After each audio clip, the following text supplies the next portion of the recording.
everybody. Today we are joined by Danielle Jhiani, founder and CEO of My OCD Coach, where she helps people around the world navigate OCD, anxiety, and relationship challenges. Danielle's passion for this work comes from her own lived experience. She has openly shared her journey through multiple OCD subtypes, including Relationship OCD, Harm OCD, Health OCD, Somatic OCD, and Just Right OCD. After finding significant benefit from exposure and response prevention, she continued refining the tools that helped her maintain long-term recovery, eventually creating what she calls the REAL method to support others on their own recovery journeys. Today, she combines her background in psychology and applied behavior analysis with her lived experience to coach hundreds of people around the world. I'm Alicia. And I'm Liam. We both have OCD, and instead of spiraling alone, we decided to turn our symptoms into a podcast. You're welcome. Here, we overshare real stories, laugh through the anxiety, and talk to actual experts who can explain why your brain keeps asking, what if I accidentally marry my cousin? Whether your thing is hand washing, mental rituals, or just silently panicking during normal conversations, congrats. You have found your people. This is a safe place, unless you're an intrusive thought, in which case, get in line, buddy. We're booked. So grab a weighted blanket, cancel your plans for the 5th time, and let's dive in. This is the OCD Confessional. And yes, we did check this recording 4 times before uploading it. So Danielle, we are so excited to have you here. Welcome to the OCD Confessional. Thank you so much for having me. Thank you for being here, Danielle. We start every episode off with a confession. Is there anything you would like to confess today? Oh, let's see. My confession would be that OCD can definitely make you a little selfish, can it? What's that about? Yeah, just, I think I don't struggle half as much as I used to, but, back when I was struggling, I think that sometimes OCD we get in our own heads and it becomes about our feelings and our scenarios, and especially in a relationship, sometimes we can forget about other people, our partner's feelings, our partner's struggles, and how it affects them. And so, that's something that helped me really just recognize that getting out of my own head and meeting my partner where they were at was really helpful to, just focus on it's not all about me. That is such an interesting observation, because I think I've struggled with some of the shame of that as well, that you spend so much time in your own head because what's going on in there is so compelling and urgent that you often aren't attending to the things outside of yourself. Yeah. And then when I check in with that, I go, oh man, I've spent all this time worried about this and I didn't. But I wonder how you recognize that without giving yourself shame for it, because it is a unique experience to be in that mind at that time. I don't know that I would necessarily call myself selfish. Do you know what I mean? Absolutely. Absolutely. And I think it's a matter of, for me, it's recognizing that the OCD cycle, OCD in itself can be selfish and not necessarily me. The compulsions that keep you just focused on the fears, the worries, keeping us in our heads all the time, and yeah, just not being present in our life and with our loved ones. Right. I mean, when you don't have the capacity to be, when you are self-involved, because it's like a puzzle piece, you're trying to figure out why you're doing the things that you're doing. Yeah. And it doesn't leave much left for people around you that you love. So it becomes a bit of a selfish act. When did it first show up for you, your OCD? If you could go back in time, when was that moment of like, oh, that was when OCD was first there for me? It's interesting. It's hard to say for me. Looking back now that I understand OCD, I can look back as a teenager and recognize where I would obsess about boyfriends. If we broke up, I would, continue to think about them a lot. I grew up in Iowa, so sort of small town, not super small, but small enough to where I was kind of always focused on, am I going to see him driving by, or am I going to see him here or there? So I can definitely now recognize that was a little bit obsessive. fast forward many years, I could see the OCD cycle attached to a relationship that I was in. Although at the time I thought it was just my intuition, which a lot of people can relate to. And then for me, it really hit at about 38. Oh, So wow. Pretty yeah, late. pretty late, but it had been there all along in a very simple form of ever since I was about 20. So I ended a 4-year relationship at 20. And for me, the cycle of fear followed by avoidance, that's when that really started. So I really subconsciously avoided relationships from about 20 until about 29 when I kind of pushed myself to get in one. And looking back, it was intrusive thoughts and OCD that kind of sabotaged that. I ended it after a few months and then followed by another 8 years of avoidance. So I dated a lot, but I always just felt like a lack of attraction or something they said I felt like was just incompatible. So I just wouldn't get into a relationship. So it wasn't until I was 38, single, wanted a family, wanted to get married. And I was actually talking to a life coach and she said, it sounds like fear. And I realized she was probably right. And that's when I decided to push past that fear. And that's when relationship OCD hit me really, really hard. At what age were you diagnosed with OCD? 38. Oh, so that was the first time okay. So Yep. you had lived with it. Got it. Yeah. So Wow. looking back at the 29, when I was 29, the relationship that I did get into, I was having some intrusive thoughts and doubts, and I just thought it was my intuition. And so when things started to get serious and I really started to panic, we ended up breaking up and I felt better. And I thought, well, okay, it must have been my intuition. But then I went on to, again, just subconsciously, avoid the relationships. I dated a lot, but I wasn't attracted or we weren't, something they would say was like, oh, we're just not compatible. And so there was a ton of avoidance for many, many years. What were the intrusive thoughts that you were having in that relationship at 29 and then again at 38? Yeah. It looked a little bit different. It was a lot more subtle at 29. It was, of course, there was really nothing wrong with him, but it was just small incompatibilities. Like he was of a different culture and his mom didn't speak English. So remember that was one thing that like bugged me. Like, how am I gonna get along with his family when we can't even communicate? So that was bothering me. He had a blue collar job instead of a white collar job. And that was something that was kind of in the back of my head. Those were the two big things I can remember. But he was such a great guy. And I knew that they weren't that big of a deal. But then we were going to meet his mom. He wanted me to meet his mom. We were on the plane and I just started to feel panic, like something felt wrong. And I couldn't explain it, didn't know what it was.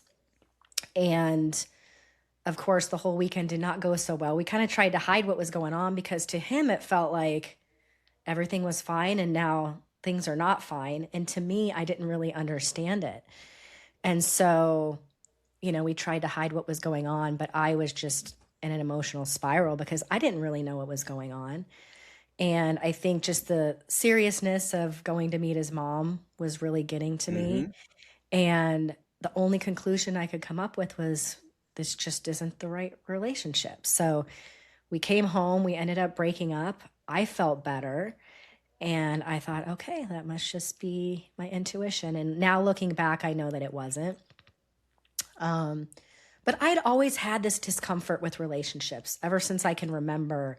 Whenever somebody was really interested in me, I felt this just strong discomfort, sometimes panic and just this wall going up, like, that I could never explain. And so and social anxiety as a kid. So really, to be honest, it was there all along, just maybe more in simple forms like anxiety, avoidance, and that probably fed the cycle for a long time. Yeah, when you broke up with him, did you explain your worries at all, your concerns? How did he But I feel receive like those them? are pretty valid worries, though. Yeah. Those are, I don't I guess, were there intrusive thoughts behind those worries? Because I feel like if you can't connect with a family, that's a huge thing you're going to marry into. Were there compulsions around those thoughts that you were able to identify? At that time, I was just kind of trying to push it away. I didn't really know what was going on or why I was having them. And they felt kind of minor, but I also recognized that I kind of had run away from everything, any relationship in my life. So at the time, to be honest, at that time, I think, the only compulsion I can remember was just a lot of avoidance, just wanting to run from these thoughts and feelings that I was having. Have you had any like urge now that you know it's OCD to ever reach back out to some of these past relationships and just say, hey, just want you to know that this is why this happened? I'm curious if you've had the urge to do that Yeah. because I know that in some of my past relationships, I've thought to myself, boy, if I could talk to that person, I'd like to explain what was going on Yeah. there. I actually did. I reached out to him on Facebook and he never responded. So I don't even know if he got it. But I did tell him, like, hey, I'm recognizing that, you know, that was just fear. If we simplify it, there was just a lot of fear there. And I didn't really know what was going on and why I was experiencing the feelings that I was experiencing. And I've recognized that, I have relationship OCD and there's a lot of, you know, anxiety and panic and avoidance in my life. And so I just wanted him to know that it wasn't him that was the problem. It was more just a lot of the anxiety and discomfort inside of me. Yeah. Okay, so that was 38, but you're married now with two Yeah. kids. Well, that Tell was us. 29. Then it hit me at 38. Okay, that was 29. Got it. And once I hit 38, got into another relationship. And, at this point, I recognized that fear was keeping me out of relationships.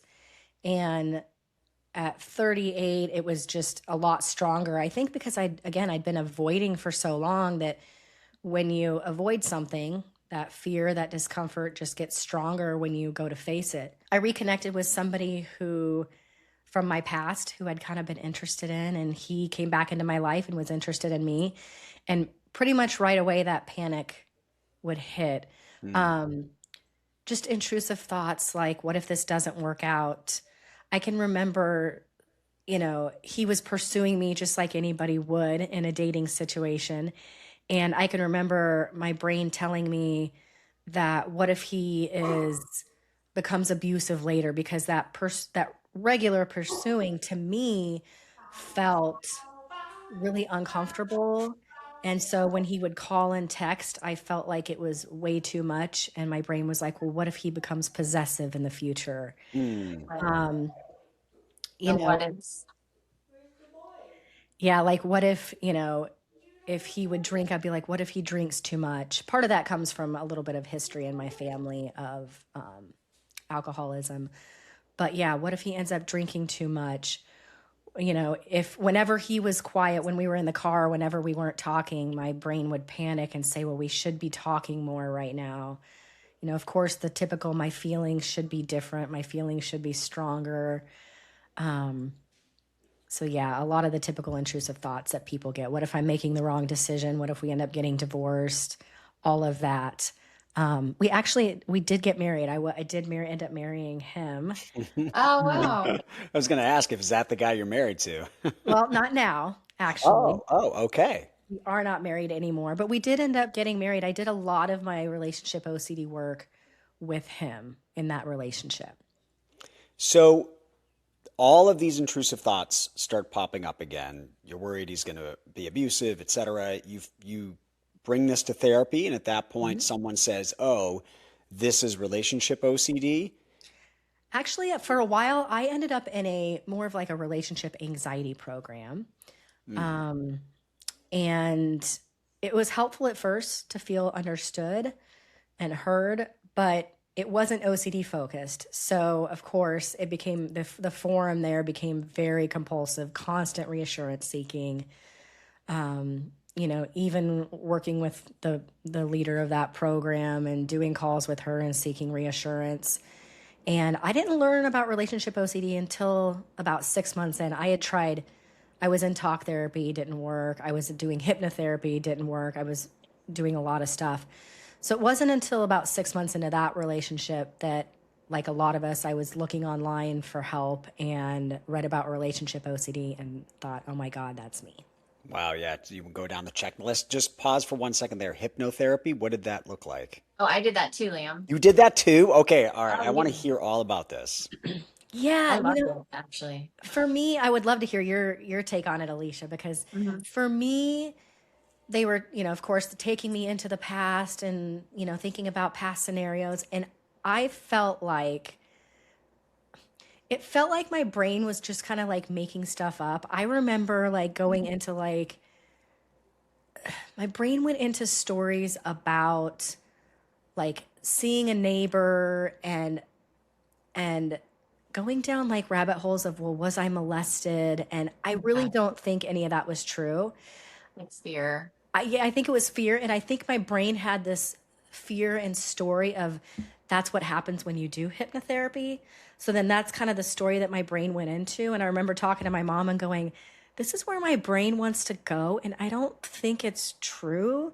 And so she's like, I really don't think that's true either. And I have heard that that can happen with hypnotherapy. Your brain just kind of makes up stories. Or it also kind of releases that fear and subconscious level of it being stored. So it's not necessarily a bad thing for it to come up and out, if that Yeah. makes sense, right? Yeah. Like you're like, because it is in there somewhere. I feel like everyone is going to have such a different experience and their belief around hypnotherapy. I started it before I knew I had OCD. I only recently got diagnosed with OCD, but I've lived with it my whole life. So I've tried every modality, every type of therapy, talk therapy, hypnotherapy, all of it. Yeah. And I spent thousands of dollars on this guy to put me in a deep meditative state, which was cool. It was relaxing. And he walked me through my childhood and had me go back to my old house that I grew up in. And similar to you, I had some stuff come up, but in my experience, they were actual real events Mhm. that were very triggering that I was holding on to, right? My body was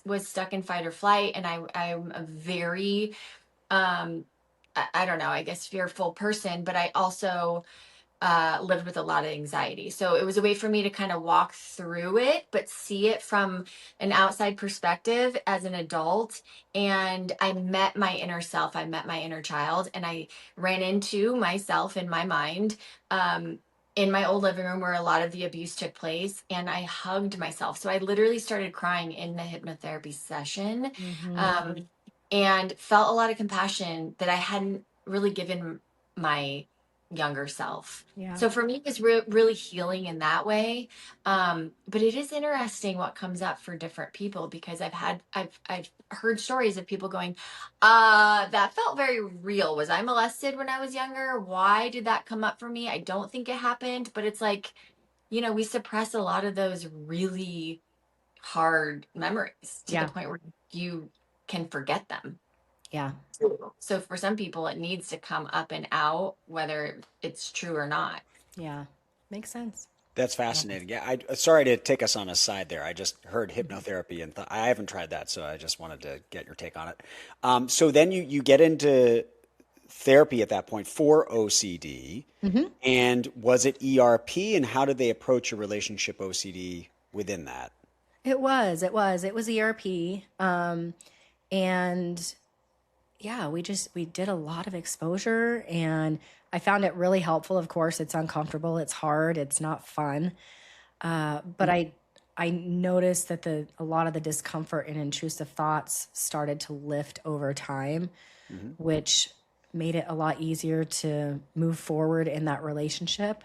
So we did a lot of exposure. I'm trying to remember because over the years, I went to about 4 different ERP therapists. Mhm. But at the time, I think we were doing a lot of loop tapes. Hmm. And I would do that on my own. We would do some of it in the session. And it was really helpful. Were you sharing I, this with your partner at the time? Yes, I was. And luckily, he knew me before all of this happened. So it was nice because it wasn't a brand new thing. I could, I could share what was going on. He knew me before OCD. So, it wasn't as unsettling that I was really, really struggling with so much anxiety in the relationship. We'll be right back. But first, a message from our sponsor. The same distressing, unwanted thoughts keep playing over and over in your mind. The same rituals keep eating up your time, holding you back from enjoying your life. You've tried talk therapy before and spent session after session diving into those thoughts, trying to understand them, trying to fix them, but somehow they just get worse. And the shame piles on because you think, why isn't this working? What's wrong with me? If this sounds familiar, here's what you need to know. You are not the problem. You're experiencing something that a lot of people with OCD experience. Getting your life back is possible because OCD is highly treatable. It just requires a completely different approach than other mental health conditions. In fact, standard talk therapy often makes OCD worse because it encourages you to analyze those intrusive thoughts or try to replace them with positive ones. But with OCD, the more attention you give the thoughts, the stickier they become. That's where NoCD comes in. NoCD provides virtual therapy designed specifically for OCD. Every single one of their therapists is extensively trained in a type of therapy called ERP, or Exposure and Response Prevention, which is the most effective treatment available for OCD. And they get their training from world-renowned OCD experts, so they truly understand what you're dealing with, even the stuff that feels impossible to say out loud. In live, face-to-face virtual sessions, your NoCD therapist will teach you how to take the power away from intrusive thoughts so you can live the life you want to live. In between sessions, you'll be able to message your therapist anytime, join dozens of live support groups, and continue your progress with other expert-developed therapy tools. NoCD is also covered by insurance for over 138 million Americans, and their team makes it really simple to get started. Visit nocd.com and book a free 15-minute call. That's nocd.com to learn more and talk to someone who can help, because you deserve treatment that actually works for OCD. And now, back to our show. I think I read somewhere that you said that there were missing pieces to ERP. What do you mean by that? So That it what I helped you found, sustain your recovery. yeah, what I found over the years is, and like I said, I worked with about 4 different therapists, is that I would, go to the therapy sessions. They would do exposure with me, which was really, really helpful. But it wasn't until the 4th therapist that I saw who finally told me that in order to recover, you have to stop all of your compulsions. And no one had been that clear before. Of course, they had told me, okay, don't do compulsions. And as I would talk and as they would come up, they would tell me that that was a compulsion. But this was the first person who was really clear about what recovery required, which is to stop them all completely. So that was really an eye-opening point for me, because I had come to her because I'd been in a huge 6-month spiral. I was compulsively learning about attachment styles, thinking that would fix me, and it didn't. And so, but I was already, coaching other people with OCD because I had experienced enough results to want to help other people. But when she told me you have to stop all compulsions completely, that was a big turning point in my recovery journey. And so obviously I had to really sit down. What she didn't do though was help me identify what all of my compulsions were. I was learning as I went, right? I was learning through forums and online and through therapy as I was going, but I had to really get clear on my own about what those compulsions were outside of what I already knew. So I came up with a whole list of compulsions that I was doing and things that I saw in other people. And with the goal of getting them to 0, I would check in on them once. I would put a number to them and I would check out on them once a week. Which compulsions am I still doing? How much am I doing these? With then the goal of getting them to 0. And so once I got them all pretty much stopped, I didn't really feel like I had OCD anymore. So at that point, I realized, okay, now I need to figure out how do I stay here the best that I can, right? Because we all know it doesn't just, It's not like a light switch. It doesn't turn off and stay off. Yeah, we've talked about how you were experiencing relationship OCD, and you've also talked about harm OCD, health OCD.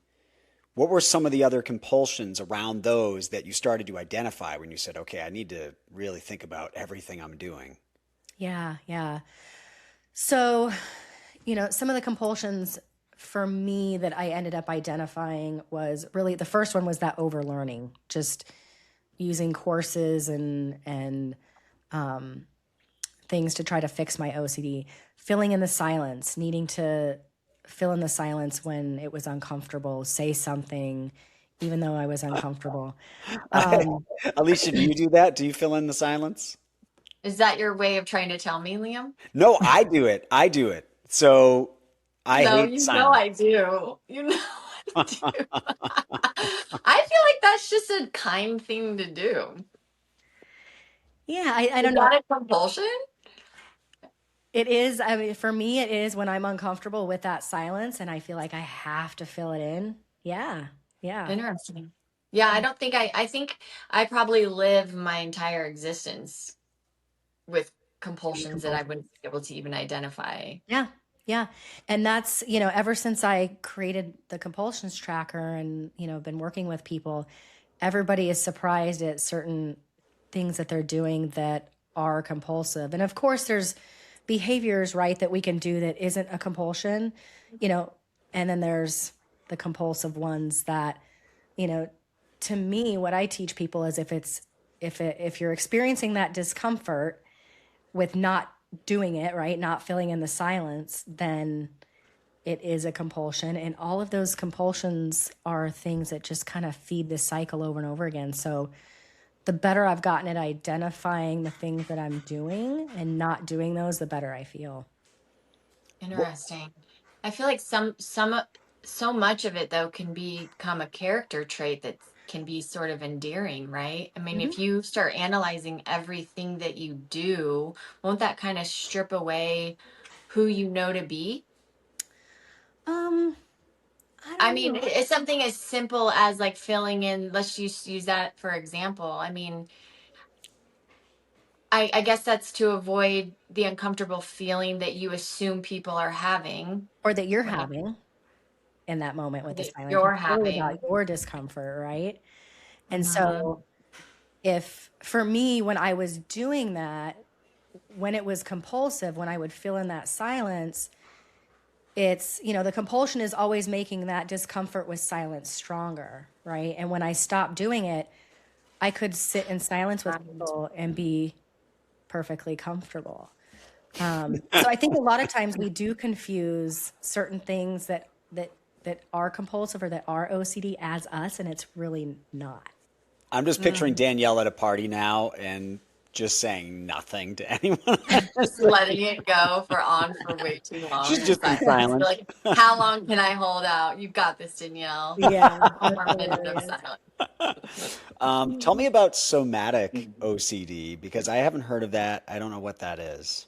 It's Yeah. like paying attention to body stuff. Mm, So Yep. like, people that breathe and they're like, I'm breathing, or the blinking, and then they become obsessed with like their heart mm. beat, the Yep. feeling of it. Yeah. So some people, it's just, some people, yeah, it's the feeling of their heart rate, blinking, swallowing. Those are really common ones. Someone who hyper focuses on how much they're swallowing, whereas for most of us, we don't even notice our swallowing, right?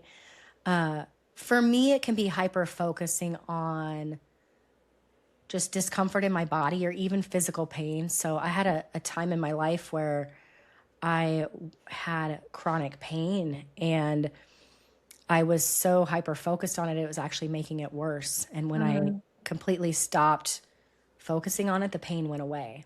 Mm-hmm. And and for me, a little bit of the heart racing, like, of course, when we get that racing heart sensation, we can start to kind of panic and really hyper focus on it. But that was something that I kind of already knew to be aware of. So I focused on it a lot less. There's a lot more The, the uncommon. the chronic pain. I'm curious about that because pain is pain, right? Mhm. So pain is a reality. And I know that some people experience more psychosomatic pain than others, and Yeah. pain thresholds are different for different people, of course. But how did you go about reducing your focus on that pain? Yeah.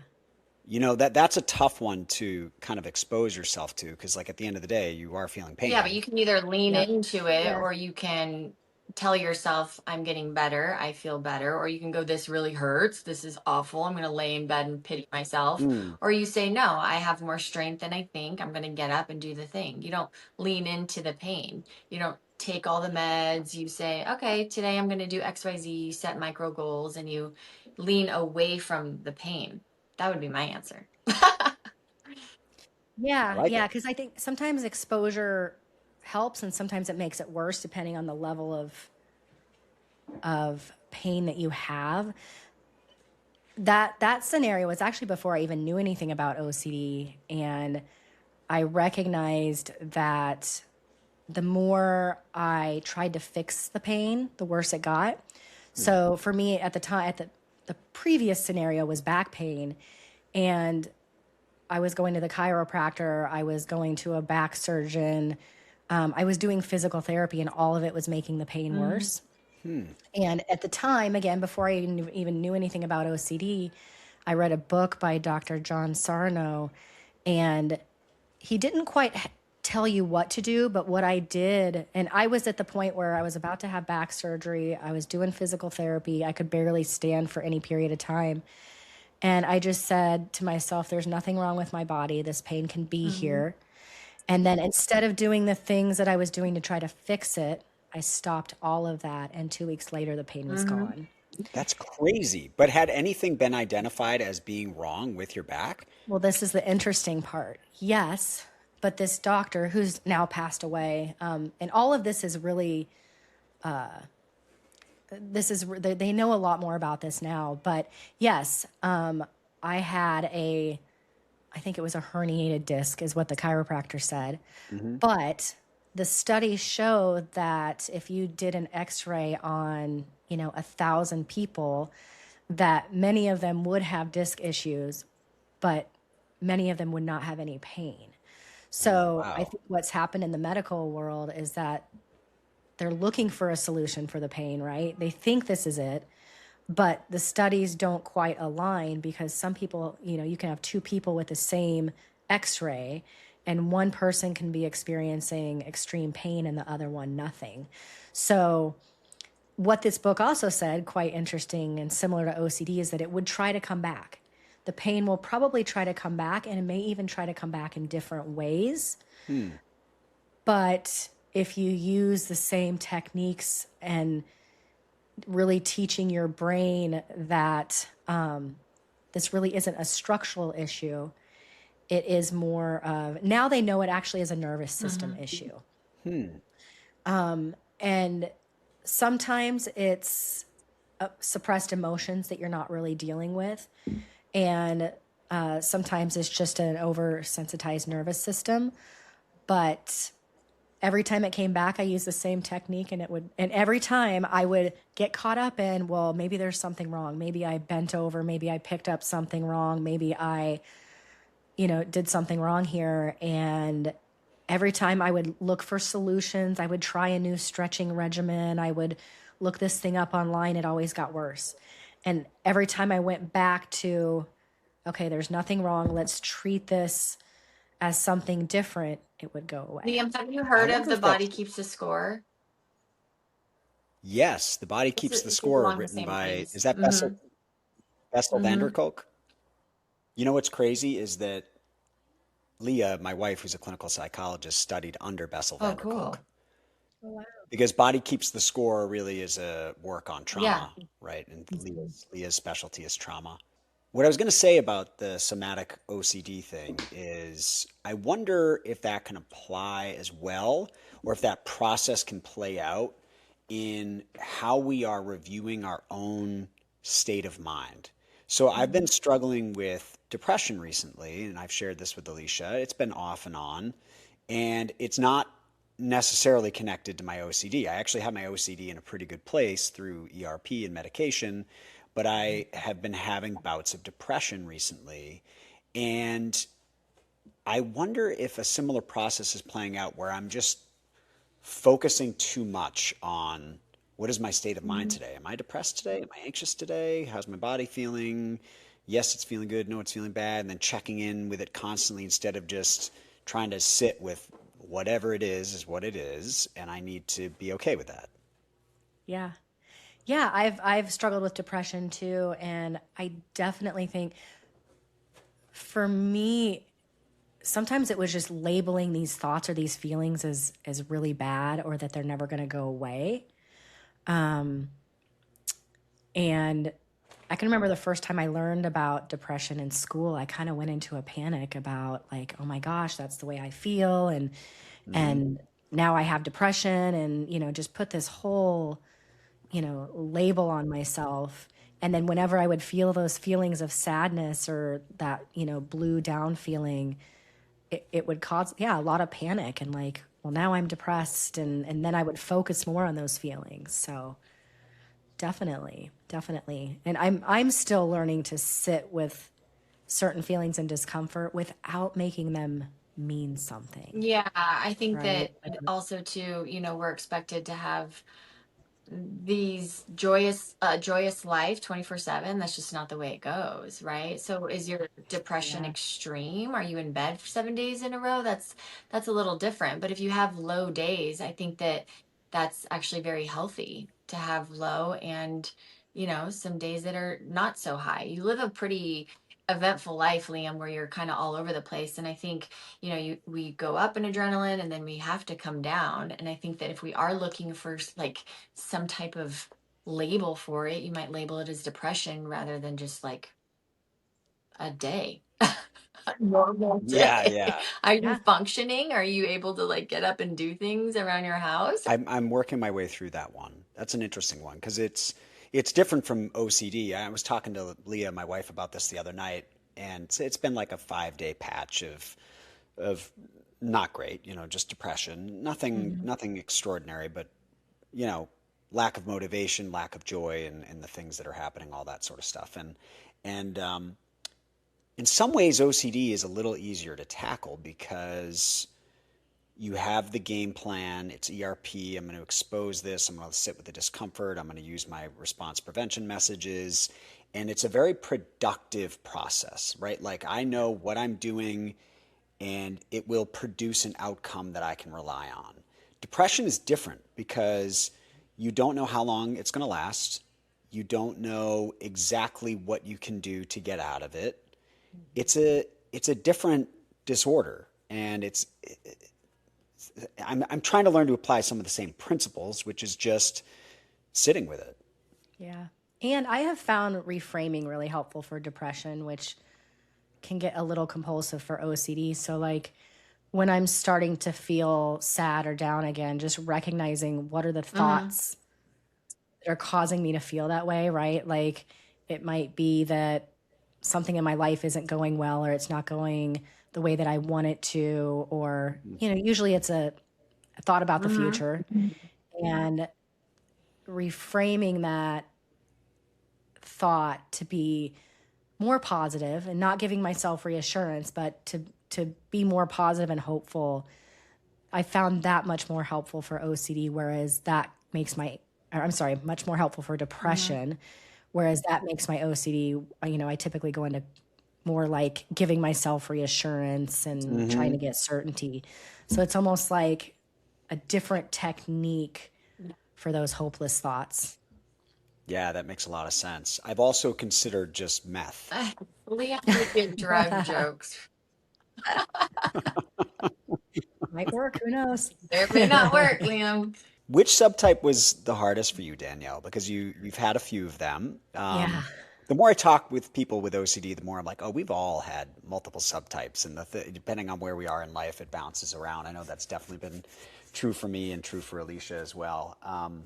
Which one have you found the most kind of sticky and difficult to tackle? Yeah. Relationship OCD, definitely. And then Just Right OCD. I noticed the shelves behind you Yeah, are just right, and you are right in the middle of them, and the books are I perfect. am. Oh, I didn't see any of that. Good eye, Liam. But for me, it's more of decision Ooh, making. big one for me too. Big one for Yeah, Lisa. making important decisions that would affect my life and expectations on myself and others. Like a lot of perfectionist expectations of myself, and then which can feed into the relationship OCD too, because there was a time where if my partner wasn't reacting the way that I wanted them to, or if they weren't, again, the enough, right? Compatible enough, if I wasn't feeling the right way. So there can be a lot of overlap there. But those were probably the two biggest ones for me. Relationship OCD is really quiet now. I did the most work on that, and I think the Just Right OCD is what shows up a little bit more lately that I have to work through. Do you feel like you would you fall under the OCD diagnosis today, you think? It's a great question. No, from what I understand about the diagnosis, you would need to be doing compulsions multiple hours a day, multiple days a week, and I don't, because I know I now understand what OCD is. I know how to keep the cycle from starting up again. And so what that looks like for me today is, let's say I have a decision to make and I'm like, okay, I could make this decision, pros and cons, this decision, pros and cons. And instead of getting caught up in the constant rumination or analyzing, I either make a decision and go with it, or I stop trying to make a decision and I give it time to, marinate.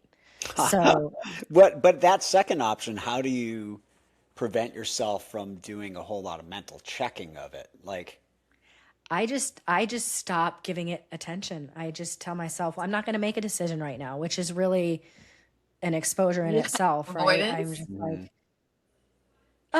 no, because in this case, it's, so what it's surrounding is the program that I offer, and right now it's an ongoing membership, which is great. But I've thought about having a, let's say, 16-week program that includes coaching, right? And so there's pros and cons to doing it both ways. And so I've been kind of thinking about, well, should I do it this way or that way? Because I've tried it both and they're both great and they both have their pros and cons. And so for me right now, I'm going to leave it as it is. I'm going with the membership and leaving it there.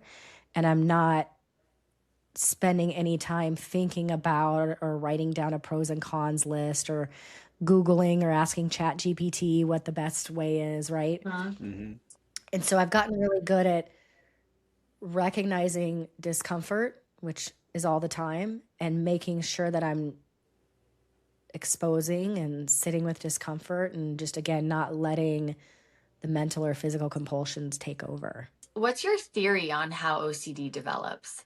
I'm just curious. I know that's a big question, but I'm torn between a few. I just want to hear you. Yeah. Yeah. To me, I see it as it's a coping mechanism, right? Like, and I think it develops slowly for a lot of people. I don't know that there's like this genetic thing that we're born and we have it or we don't have it, that it's that black and white. Most of us have a parent with anxiety or OCD or some sort of mental health struggle. So I think, while I think we can probably maybe be born a little bit anxious, right? And maybe that's genetic, I do think it's learned. I never learned how to face my fears and face my discomforts. And I spent most of the time around my mom, who was very anxious and very avoidant. And that was her coping mechanism, was to just not face those fears. And so I think over the years for me, whenever something was scary, I would just avoid. I can remember hiding in the bathroom when I didn't want to go to a particular class because I would see somebody that said something mean to me. And so I think over the years that avoidance became my coping mechanism. And then when I did have to face certain situations, right, the rumination can start of like, well, let me just overthink this. And then that gets worse. And then the internet comes around, right? And we realize, well, oh, I can Google and look for answers Mm-hmm. here. So I think for me, it was a very slow process of these compulsive behaviors becoming my coping mechanisms that just gets worse and worse and worse because you're training yourself to avoid more and cope in these other ways. But I don't think it's that black and white either, because I've heard stories of people who got in a car accident and then all of a sudden they struggle with OCD, and that could be, And there's you pandas. I know, mean, there's people brain like Liam who injury. have beautiful childhood with no trauma, who, are praying Hmm. every night that their family is safe. And then there's Yep. me who comes from a boatload of trauma. And I'm positive my dad had OCD now that I am able to recognize that as an adult and looking back. Yeah. Yeah, and it's not black and white. And there's a recent study. Yeah. Um, I think I sent it to you, Liam, about a doctor who said that he's positive it comes from due to like mold and all these things. And it's like, Mm. yes, I think it can exacerbate it and make it worse and yada yada. But like, where does it come from? In my opinion, there's got to be some kind of genetic something happening there. To me, I've always just been compelled by the fact that you can look at brain scans and pretty reliably identify someone experiencing OCD versus someone who isn't, and that would suggest that there's a hereditary component and some sort of mechanism that's being reinforced by years and years of not dealing with that cycle inside your brain. When you look back on all the various compulsions from the different subtypes you've had, is there one that stands out to you now as kind of funny, where you laugh at it when you think about it? I think the biggest one that just kind of makes me laugh is just trying to change my partner and make them into this version of what I think that they should be so that I would feel okay. Thinking that we can even do that is funny to me sometimes. But that's what, relationship OCD wants perfectionism and certainty, and that's where that safety is. So I remember, thinking that I could change him or, make him a certain way and then I'd be okay. And yeah, that one makes me laugh, but I don't know. What were the ways They, in which you were trying to change him? Because my wife is trying to change me a fair amount. I know, right? That is a common thing. Um, just like the compatibility piece, I can remember feeling anxious that my, my relationship OCD was so much better with my husband now because most of the work I did was prior, but I can remember struggling with the fact that I like to go out more and he didn't. And he does, and every time I say, "Hey, let's go out," he'll go. But I would just obsess over the fact that we weren't the same in that way.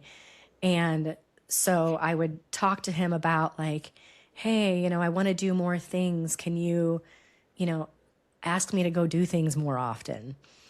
And he's like, "Sure, we can do that." But of course, in OCD fashion, if he didn't ask me to go do something in the next few days, and I would start to panic and think that he wasn't listening and that we weren't compatible. And, it was just kind of a spiral. Whereas when I stopped doing that and just accepted that like we were different in that way, it was fine, because if I wanted to go do something, I'd say, "Hey, let's go do this." And he'd be like, "Okay, let's go." I had So this thought prior to moving to Kansas that my husband's plan was to get me out here, then divorce me, and I was going to be all alone. He was going to buy his dream house and then get some 25-year-old in it, and I was going to be like, Aw. yeah, I mean, yeah. that's just the kind of It's stuff funny. that floats in around in my brain. It's like a fear. It creeps in. You're like, well, it's not like it hasn't happened to people before. That very well has happened to Yeah, people before, but yeah. yeah. I actually had a really similar one, I think yesterday or the day before. Again, the thoughts don't feel that intrusive to me anymore, but my husband was, my son's out of school today, and he was going to do a play date with one of the friends with her and her husband, and I wasn't able to go. And I was like, well, what if he cheats on me? What if he decides I'm not good enough and ends up with this woman? And yeah, so silly, but Yeah, silly, but Those also are happens for It does. It does happen. And I think that's what OCD loves to latch onto that stuff, right? That has happened, could happen, where there's a grain of truth somewhere in there. Yeah, that's why Yep. we have to stay Oh, away from the news, especially me. Anything freeway car accident related, I can't. I won't be able to function, unfortunately. Okay, wait. I want to talk about your coaching program because you have a psychology background, but you're not a therapist. What is the difference Right. between coaching people through OCD versus ther what's the word I'm looking for? Mhm. therapy, No, but the Therapy. plural of it. Yeah, therapizing, them. therapy. Yeah. So, for me, coaching is a lot about helping people where they're getting stuck. A lot of people do get stuck with ERP. They do get stuck in the thoughts. A lot of it's teaching people what worked for me. And I had a client recently with Relationship OCD. She actually had two therapists tell her that her fears might have been true because exposure wasn't working. Oh And it was no. interesting because I asked her, I said, sorry. I said, when you were doing exposure, were you analyzing the exposure? Did you feel like you were smarter than the exposure? Were you, really just analyzing it and then just not doing it because you felt like it wasn't going to work? And she said, yeah. I was like, okay, let's try it again without doing that. And she did, and it was very effective for her. And she realized that, that's what was keeping the exposure from working, not that there was really anything wrong with her relationship. So I think from a perspective of someone who's been through the ringer and learned what works and what doesn't and how OCD can keep you stuck, a lot of times I help people who have learned ERP and they say, well, it doesn't work for me. We can pretty quickly figure out why it's not working and get on the right track with it and get it to work. What will you say to somebody that comes And to you for help who hasn't yet done ERP? Do you always recommend that first before coaching them? sometimes I'll teach some of the exposure tools that I've learned. I've learned them in therapy, but I've also learned exposure tools outside of therapy. I've learned exposure for, we talked earlier about the pain. I've learned graded exposure type tools outside of that. So I will teach them, how to do different exposure techniques for them. And there's times where, again, the biggest pieces that were missing for me were also the response prevention, Mm-hmm. not understanding what compulsions I was doing, not understanding how to stop those compulsions and helping them on that end. Because I think, again, that's a big piece that's missing. If, once I stopped all my compulsions, I literally did not feel like I had OCD. And it was such a wonderful feeling. So helping people get that clarity on, you really do need to stop them all, and then really helping them do that, which you guys know that takes a long time. And it's not perfect because my brain still wants to do them. But I've gotten really good at just not letting it go there again for the most part. Is there a compulsion you still have to watch out for? Yes, rumination for sure. I think that's the hardest one for everybody. Our brains want to do that so automatically. And probably the analyzing too. What's your tool for Looking. breaking that up if you start to feel like you're going down that road of ruminating? So what I do is I've gotten really good at recognizing just discomfort in general, right? Like it may not even feel like an intrusive thought, but for example, the thought that what if something bad happens to my husband or my son? When I'm in a good place, that doesn't feel intrusive at all, but it can come up and it can come up a lot. And before, what I would do is if I didn't feel that spike of anxiety, I wouldn't recognize it as an uncomfortable thought that could lead to the OCD cycle. And so it would always lead to the OCD cycle. So, it starts really slow with, it's slow and subtle, like just checking his location if he's not home on time or starting to worry in my head. And I've just gotten really good at recognizing those types of thoughts and practicing exposure immediately and recognizing just not to do compulsions. Now, if I do start to ruminate, I do start to overthink something, I go right back to my exposure tools pretty quick. And there was a time where I just wasn't as good at that, and I've gotten really good at it now. How do people get in touch with you if they want to learn more about what you do as a coach? Yeah, absolutely. My website's probably the best place to go, myocdcoach.com.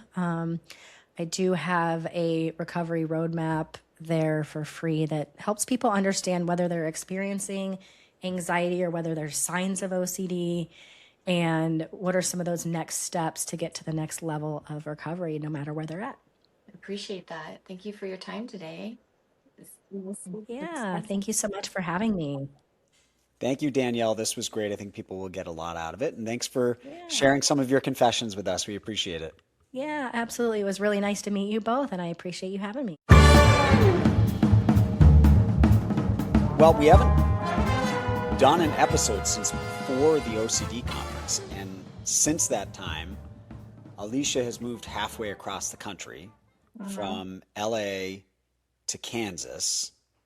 And that's Yeah. where you're joining us now. Yeah. Hi, guys. I currently reside in Overland Park, Kansas. And if you're not familiar with where that is, neither am I. So there we go. No, it was we jumped in the car. We had one car shipped. It was a 25-hour drive from Hermosa Beach. And someone with OCD that can't be on the freeway. It was a long 25 hours. I am deathly afraid of a final destination moment where the things come through my windshield. So that was fun. No, but it's going well. You know, we've been here 8 days, and it's a beautiful area. I don't know if you saw my story, Liam, with all the trees and greenery, and Yeah. you know, it's obviously going to be different from beach life, but we are embracing the change and slowly but surely getting one box unpacked at a time. Who knew we could accumulate so much shit as a family? And you have a video series on Instagram, Hermosa to Mhm, Heartland, where you're mhm, documenting this.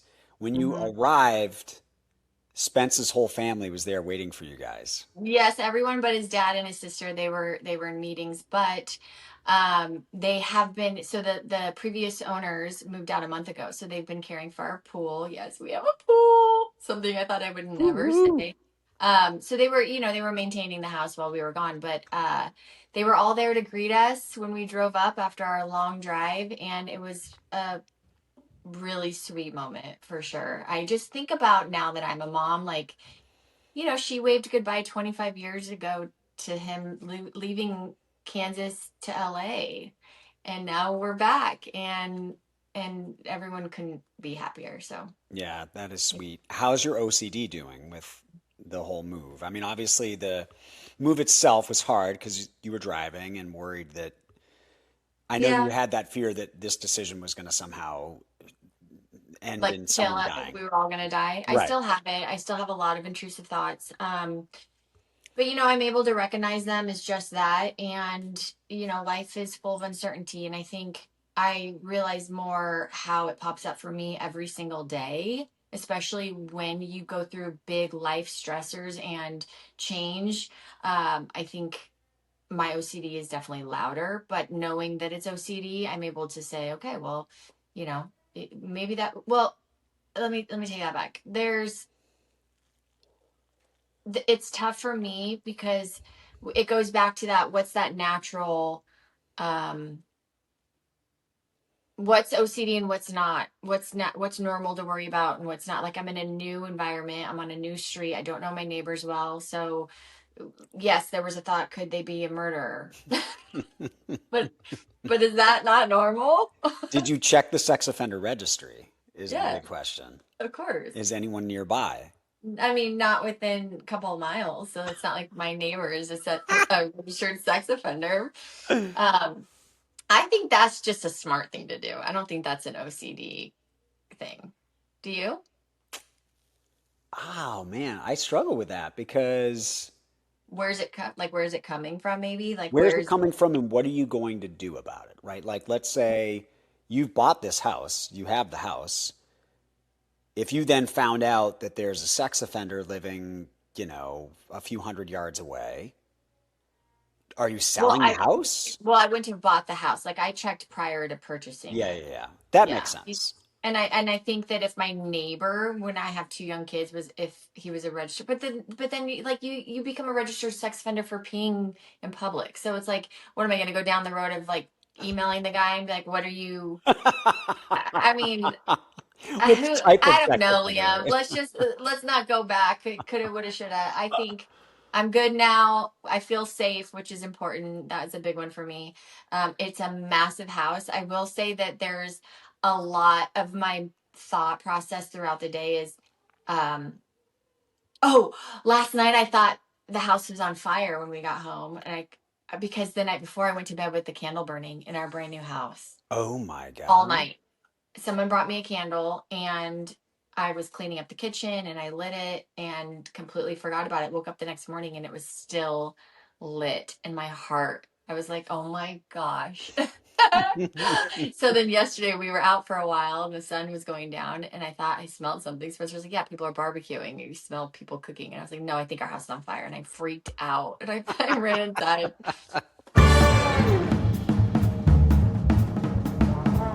Thanks for listening to another episode of the OCD Confessional. Be sure to follow this show so you get new episodes. You can subscribe to us on YouTube or find us on Instagram and TikTok at the OCD Confessional.